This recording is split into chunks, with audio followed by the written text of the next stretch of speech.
This is the HomeTech Podcast for Friday, February 5th. Yeah, that's right. From Sarasota, Florida, I'm Seth Johnson, and HomeTech Podcast is a podcast about all aspects of home technology and home automation. This week, we're going to dive into some HomeTech headlines that have popped up over the last week. Talk about some new TVs that have been hitting the market from Samsung, and another Absurdi-TV that came out this week.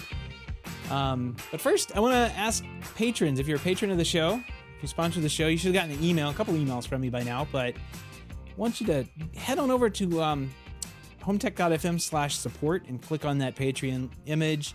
It'll bring you over to the patron page where I think you can log in and you can vote on HomeTech Talk time. That's tough to say. I'm starting up a conversation. So here's what I want HomeTech Talks to be.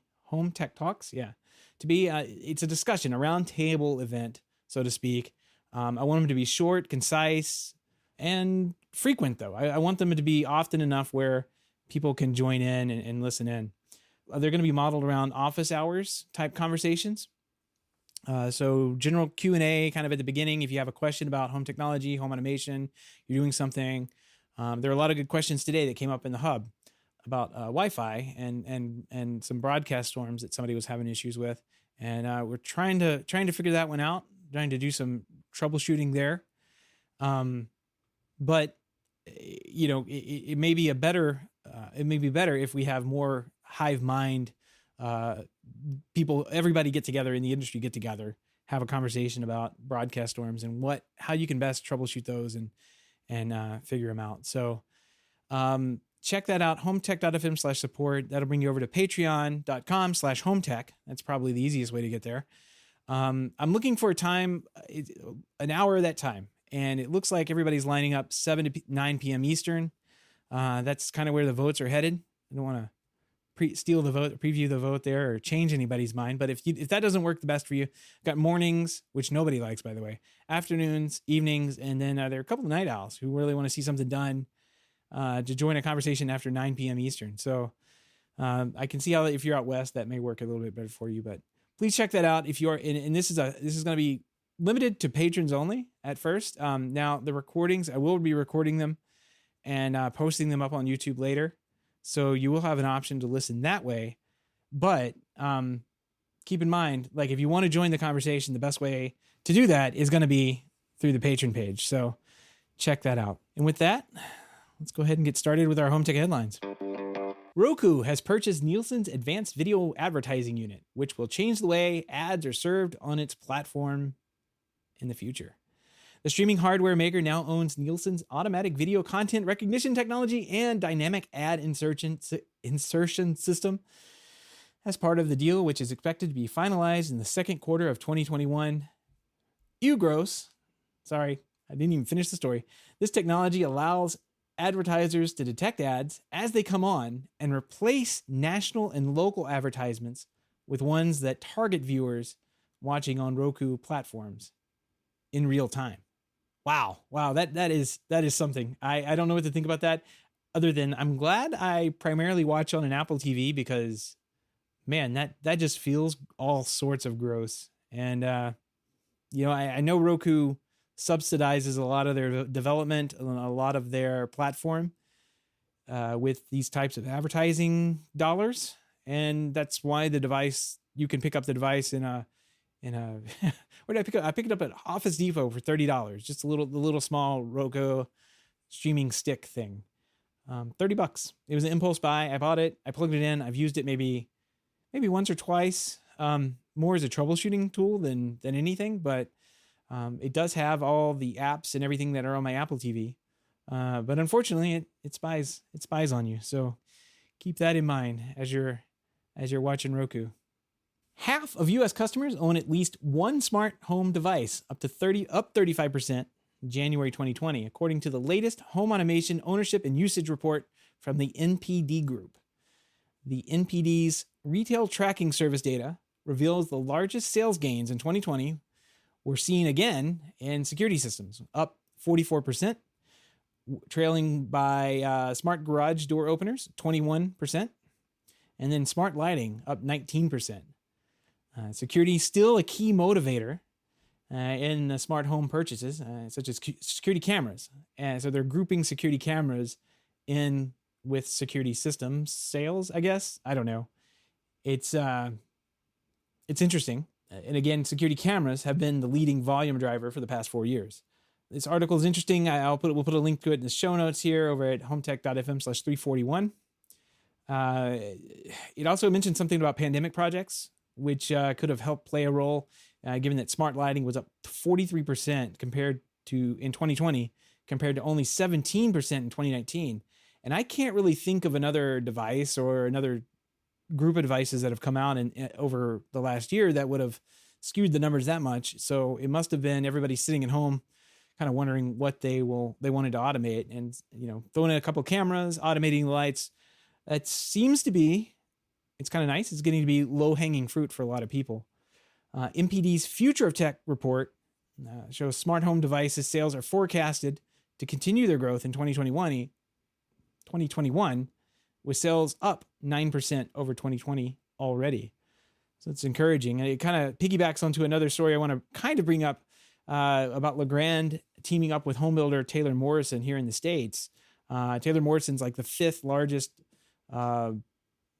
homemaker here in the States, and they've inked an agreement with Legrand AV, so customers now have the option of customizing their residence with products from Legrand.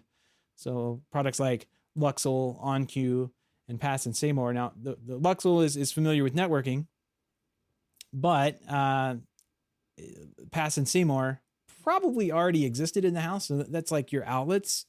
OnQ would be, I guess, they did some networking in the past, but I guess they would also do like structured wiring and that kind of thing.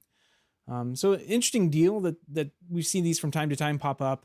And what it means is if you are buying a Taylor Morrison home, a branded home, you'll have Luxel or not Luxel technology, but Legrand technology built into that house from the beginning. And it's just kind of a package price, I suppose, that they can offer the home builder for those kind of things. So big deals, bigger than what we can make as lowly integrators. I remember I worked for a builder in, I don't know, this would have been back in like 2007, 2008, somewhere around there, that had inked a deal with, I want to say it was OnQ at the time. I don't think they were owned by Legrand.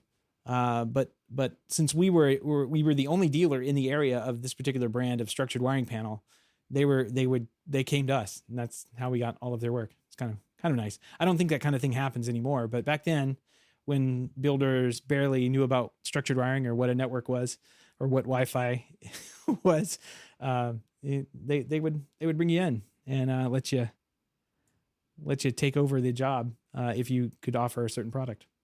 I don't know if anybody's seen this, but Seed has announced a foldable 4K 165-inch micro LED TV. This is a story courtesy over at CE Pro. This thing is insane, and they've got a video of this thing. You have to go see this video. This TV will fold out of the floor. It like raises up out of the floor and unfolds into a 165-inch TV in the middle of this empty living room. I'm not sure. These videos are really hard to figure out if they're like all CG, and this is just kind of like a concept video of what they want it to look like. Certainly the images are, but we've talked about these guys in the past. They used to have an outdoor version that they made that I think cost $1.5 million, which was pretty wild if you think about it. That's a massive TV. So and to have it motorized and kind of like come out of the ground is definitely pretty wild. But if you are in the market for $1 million plus dollar TV that's 165 inches in your starkly empty living room, mine doesn't look anything like this. It has toys and stuff strewn across the floor and furniture everywhere. So I really don't know if you live like this and you need a TV to exist inside your empty room. Seed has an option for you. Go check that out. So Samsung had this unbox and discover event this week where they kind of went over the TVs they announced during their CES presentation. It was maybe a little bit before CES. They kind of jumped the gun on everybody, and I don't know. This seemed like a pretty cool like review. They released a video, and I'll put the video in the show notes where you can go back and watch it. It's about a 10-minute video if you want to see everything. Again, this is a podcast, and I'm kind of doing some streaming, but I'm not replaying the video. I'm just kind of like putting pictures up. So it may be worth going to watch because I found a video that they had kind of cut this presentation up into like the high points where they went over these micro LED TVs, the QLED, and they went over some sound bars. I'm not really going to get into those because it's kind of boring. I mean, it's just a sound bar. It's hard to get excited about that.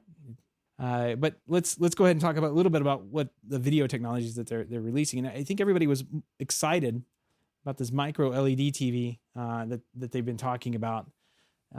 They confirmed smaller form factors. Now this is a small child of the 290-inch wall TV they announced back in 2018. I think they've had some smaller sizes that came out kind of in the past few years, but these are going to be smaller than that. So we're talking 110 and 99-inch that they're releasing now.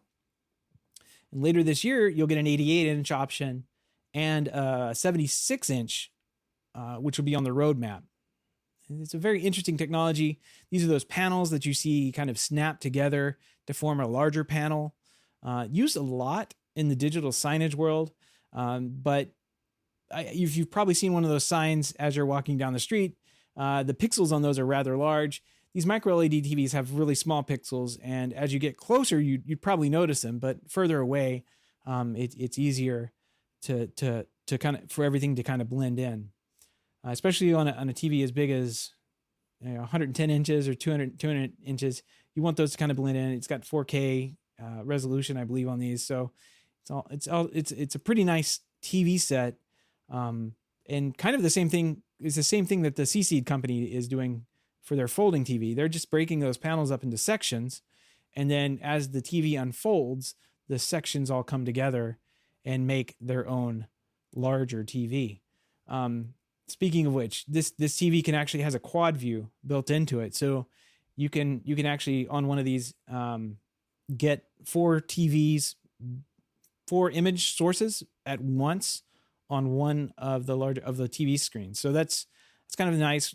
Right now, a lot of TVs don't have this built into it. I can't really think of one that does, but I know that there's a lot of third-party devices. We sell a couple at work that have them, and they'll have a way that you can overlay and do like what we call picture-in-picture. Back in the before, way back in the day, we called it picture-in-picture.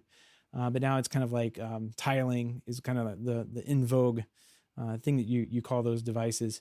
And typically you can do more than just a single picture over a picture with those devices. You can kind of mix, match, and overlay them in whatever form or fashion that you want. The interesting part about these, though, the 110, the 99, and the 88, and of course the 76 down the road, is that they are not. They don't require professional install and assembly. Really, the wall TV required a certified technician to go out basically to put them together and assemble it onto the wall. These are getting down to be like consumer grade devices. So I think that's very interesting. Of course, there's no price tag associated with this. I've talked to a couple of people about how much the wall cost, and I don't remember what they say. So if anybody is in the chat and you guys remember how much the wall cost, post it in there and we'll mention it. But I know a couple of jobs that have gotten them. It's one of those pieces that everybody wants. They absolutely have to have. It's one of those bragging right pieces. But it's in the grand scheme of things, I don't think it's that big of a deal to have one of those TVs. So next thing up, they have these Neo QLED TVs. Which promise better backlighting and brightness performance. Thanks again to this mini LED technology Samsung is pushing out. The largest of these new cameras will be in 8K, 65, 75, and 85 inch sizes, and they'll be priced from $5,000 to $9,000. So pretty normal pricing there. The 4K TVs come in two ranges, include 55 inch to 85 inch, and the prices start at $1,600 and go to $5,000. So those would be the new. I saw images of those. They actually looked pretty nice. They have some smaller bezels on them. They've done some design work on them that make them look good. Not bad looking TVs at all. Then we got what I call boring TVs. The frame TV lineup. They added a new 75 inch model, I think. So they made them thinner. They're 25 millimeters thick, roughly. There's a 55, a 65, and a 75 inch models, all ranging from $1,000 to $3,000. And they're really laying hard into the artwork aspect of these. They've added up to 6 gigabytes of storage for that, and they've teamed up with Etsy to allow people to buy and purchase artwork off Etsy, and display it on their TV. It is a neat technology. Again, I'm calling it a boring TV because it's not a great TV. The picture on them is definitely not as good as what you're going to get if we talk about one of these Neo QLEDs. Not quite the same, but it's really not designed to be a performance-driven TV. It's more for aesthetics, and I think if you're in one of those applications where you need to have just like it blend in with artwork, this is the way to go. Absolutely the way to go, because it has that frame that can go around and look good. And I think they even said that they were teaming up with some third-party vendors to offer more options with frames this year. They say they had a My Shelf accessory that you could purchase separately, and it would frame out a shelving unit, almost like not so much a built-in, but like almost like a little shelving unit around it. I don't know. Talked a lot about a boring TV, but there you go. If you're in the if you're in the market for a frame TV, Samsung's the one to get, I guess. And of course, we got terrace TVs, which is the outdoor weather resistant, waterproof TVs that Samsung's offering. 55, 65. And a new 55, 65, and a new 75 inch is due in the summer. I really don't have much to say about these TVs other than I wish I had the terrace that they put them on in all their marketing shots, because it's absolutely gorgeous. I don't have a place for a TV like this. As much as I'd want a TV like this, I don't have anywhere to install something like this. I wish I did, because I wish I had that outdoor fireplace and seating area. I'd be out there tonight. It's gorgeous outside. So. And then one more product I thought was pretty interesting that we don't hear too often about, and I think we need to hear about them more, is a Premier 4K short throw, ultra short throw projector. So these projectors are designed to sit basically right up underneath where they're going to project, and you can get within 12 inches.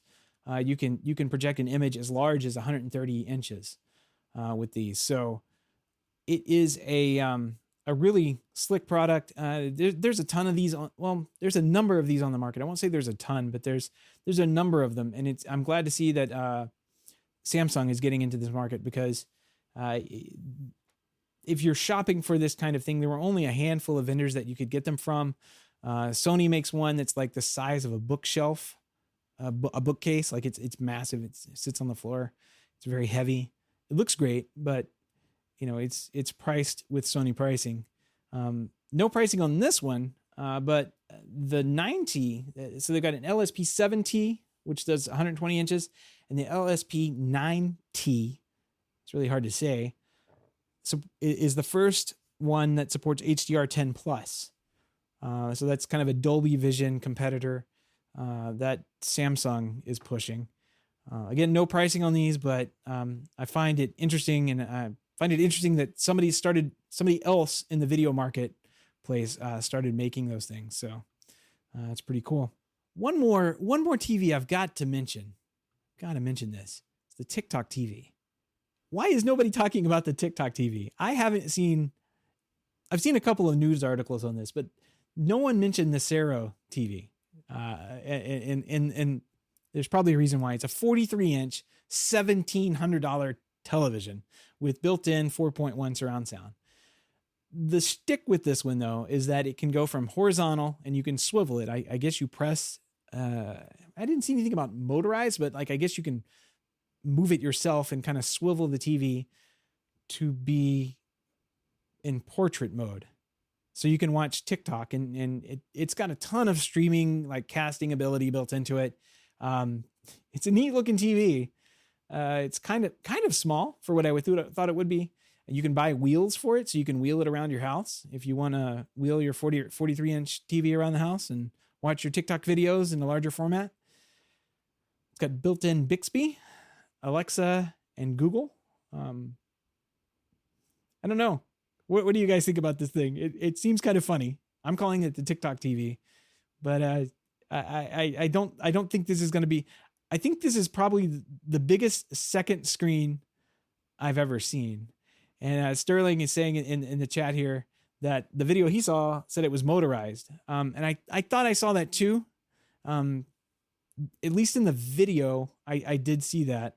But I'm wondering if that video was just kind of mocked up. Oh, okay, it does. It automatically rotates the screen to match your phone. So if your phone is in the horizontal position, you can actually swivel the TV by turning your phone. So no more of those portrait videos will show up on your TV and give you black bars. They've solved the issue. It notes here in the article, you can also do it manually by voice, app, or with the good old fashioned remote control. So there we go. There's a burgeoning conversation starting in the comments about TikTok, and I don't know. TikTok's fun. There's very creative things happening on TikTok. I can tell you that. It is a fun platform, but not for everybody. So all the links and topics discussed tonight can be found in the show notes, HomeTech.fm/341. While you're there, don't forget to check out how you can join us live, as everyone here is giving a lively conversation here. You can check out how to do that, HomeTech.fm/live. Usually we start between 7 and 7:30 p.m. Eastern. I'm trying to bump that back a little bit so we can get more of the international crowd, European crowd in here to help out with the show. I've got a big pick of the week that is custom integrator related. And man, it is actually really, really slick. This is the Crestron DM-NAX. This thing is absolutely amazing. So here's the picture of it on the live stream there. 8 zones. It's got Spotify Connect, AirPlay built in, Pandora, Sirius XM, iHeart streaming, Amazon Alexa's built in, so you can just say play I don't know, Cardi B in the living room, and there you go. It's blasting away with 150 watts per channel power, 500 watts in bridge mode. Holy moly, this is crazy. It looks like it has AES 67 IP audio. Is that Dante? I think that is. So like Dante digital audio built in. So you can actually put this on a Dante network or an AES network and send and receive the sources from this thing that you've got plugged into it around the house on the network. There's no more of like wiring a million, RCA cables in to loop them in and out of these amplifiers. This is every single thing I've ever dreamed of in an AV amplifier. Yeah, check it out. It's got 2 coax and 2 digital inputs on it, and all these analog inputs and some Keystone ones or Phoenix ones for custom integration. $6,000. How can that not be the pick of the week? Amazing. That's the Crestron DM-NAX, and it's got a longer model number. I can't remember it. Looks like they have, if you go down the bottom here, they've got here it is, NAX 8Z-SA. It says coming soon. They also have a 16-channel version on the way as well. This thing's amazing. This is great. You may say $6,000, that's expensive, but if you think about it, kind of to do the same thing with Sonos, you'd pull up a Sonos amp times 8. I guess you need 8 of them. Times what is it, 650? So that's about $5,200, something like that, $5,200. for 8 Sonos amps, and you still got to rack all those up. So it's more than 2 RU to start off with. So I think that's a heck of a deal for something you can integrate in with the rest of the Crestron system. It's got a full DSP built into it. I forgot to mention that. Man, what a cool piece. I wish more integration companies would follow along with that, because that's really cool. Chris Gamble in our chat saying $6,000. It's a facepalm. No, that's a great price. That's a great. It's expensive for an 8-zone amplifier, but with everything built into it, I think it's a good price. Eric Brown bringing up: is this impacted by the chip manufacturer that burned to the ground? I don't know. I would say I've heard some things about that. There's a certain company that you can buy touchscreens from right now, and there's another touchscreen manufacturer that you can't buy any touchscreens from right now. And the reason for that is because the first one decided they were smart, and they would just buy all the chips. So from what I'm seeing, and this is kind of outside of our industry news and industry reports, is that these that there is a serious issue with chip manufacturing right now. And we're going to start feeling that pain. We're going to start feeling that pain this year, as we see products not being available, in general. And I was kind of warned about this kind of towards the end of last year, beginning of this year, with some of my manufacturer partners. And I mean, there's things that just the entire supply chain is kind of weakened by COVID. And then there is I can't remember. I think there's that foundry that did catch on fire in Japan. Definitely talked about that on the show before. But that happening, that was the only foundry that was making all these DSPs for an entire, like Harmon, and a ton of manufacturers were buying them from this one place. When they go down, it's not like they're the only place they can get them, but what it does is it puts a strain on the rest of the system, and there weren't too many other places to buy those from, evidently. So I'm not sure if this is going to be like impacted by that particular DSP manufacturer. And Crestron's smart enough; they probably bought what they need to get this out into people's hands. So I wouldn't worry too much about that with Crestron. Other brands, keep an eye on them, because we're going to be short product this year. I can guarantee that's going to happen. We already are. We're already seeing some touchscreens not being on the market. So if you have any feedback, questions, comment, picks of the weeks, or great ideas, give us a shout. Our email address is feedback@HomeTech.fm, or you can visit HomeTech.fm/feedback and fill out that online form. I do want to give a big thank you to everyone who supports the show, and especially those who are able to financially support the show through our Patreon page. If you don't know about our Patreon page, head on over to HomeTech.fm/support to learn how you can support HomeTech for as little as $1 a month. Any pledge over $5 a month gets you a big shout out on the show, but every pledge gets you a private invite to our Slack chat, The Hub, where you and everybody else can gather and talk about Wi-Fi problems. You can also, new feature of that, when we start these HomeTech Talks up, it's a patrons only thing. So if you want to participate in those, head on over to HomeTech.fm/support and learn and check out our Patreon page there. If you want to help out but can't support the show financially, totally understand. Just appreciate a 5-star review on iTunes or a positive rating in the podcast app of your choice. And with that, I think we're going to call it a show this week. Thanks everybody for joining us. Looks like we had a handful of people join us in the live chat. Appreciate the conversation over there and keeping things going. I'm going to keep trying to bump this back a little bit more every week and see if I can get to that 4 o'clock hour Eastern. Maybe too early. I may have to bump it back into the middle of the night for some people. But if this doesn't work for you for the live feed, let me know, and I'll see what I can do to accommodate it. Of course, the podcast will always exist on demand when you want to watch it. And, of course, this video gets published on Facebook and YouTube on demand as well. So with that, thanks very much, everybody, and we'll see you next week.